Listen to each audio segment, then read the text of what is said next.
La Chine est redevenue le premier partenaire commercial de l'Inde pour l'année fiscale de 2024, selon les données publiées par la Global Trade Research Initiative le 12 mai dernier. Les États-Unis avaient été le premier partenaire commercial de l'Inde au cours des 2 dernières années. Le commerce bilatéral entre l'Inde et la Chine s'est élevé à 118,4 milliards de dollars, dépassant légèrement le commerce avec les États-Unis. Les exportations de l'Inde vers la Chine ont augmenté de 8,7% et les importations en provenance de la Chine de 3,2%. Les relations entre l'Inde et la Chine sont souvent tendues, mais ces chiffres révèlent que les deux pays parviennent à surmonter leurs différences et à approfondir leurs relations tout en s'éloignant de l'Occident. Les prophéties bibliques indiquent que l'Inde et la Chine seront des acteurs majeurs d'une alliance asiatique multinationale considérable qui prendra bientôt forme.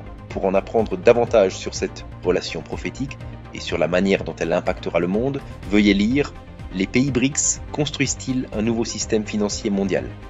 Un document saisi par Tsahal à Gaza et publié par le Times le 13 mai dernier révèle que le Hamas prévoit d'installer une base secrète en Turquie afin de coordonner ses attaques contre des cibles israéliennes. Le document a été trouvé au domicile de Hamza Abu Shanab, chef de cabinet du dirigeant du Hamas à Gaza. Il divulgue les intentions du Hamas d'attaquer des cibles israéliennes dans des pays de l'OTAN. Le Hamas a besoin de nouvelles bases parce que les succès d'Israël à Gaza ont mis le Hamas sur la défensive, selon le rapport. Le Hamas a donc lancé un plan triennal visant à faire de la base turque un centre d'opération permettant d'assassiner des Israéliens influents, de saboter des navires israéliens et de kidnapper des citoyens israéliens. La Bible prophétise la formation d'une alliance au temps de la fin entre des pays européens et arabes et nomme expressément la bande de Gaza moderne, ainsi que la Turquie. Cette alliance prendra finalement part au plus grand conflit du Moyen-Orient de toute l'histoire qui débouchera sur une 3e guerre mondiale nucléaire. Pour en savoir plus, veuillez regarder Psaume 83, un récent épisode de La Clé de David avec le rédacteur en chef de La Trompette, Gérald Fleury.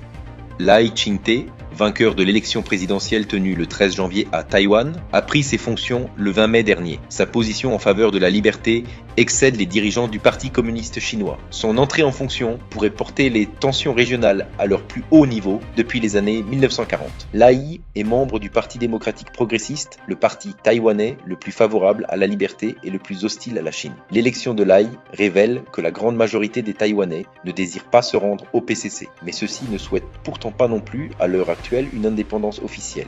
Ils préfèrent maintenir la politique d'une seule Chine, politique selon laquelle Taïwan n'est pas officiellement indépendante, mais jouit d'une pleine autonomie politique et économique. Dans le cadre de ses efforts visant à protéger Taïwan d'une prise de contrôle militaire par la Chine, Lai prévoit d'augmenter les dépenses en matière de défense tout en se rapprochant du principal allié du pays, les États-Unis. Le secrétaire général chinois, Xi Jinping, a qualifié la reprise du contrôle total de Taïwan par la Chine de fatalité historique. La Bible révèle qu'une alliance importante de nations asiatiques se forme aujourd'hui, avec la Russie et la Chine à sa tête. Sur la base de ces prophéties et des passages liés concernant la faible volonté des États-Unis de défendre ses alliés, la Trompette avertit depuis des décennies que la Chine s'emparera de Taïwan. Pour en savoir plus au sujet de ces prophéties, veuillez lire « La Chine dirige le monde vers la guerre ».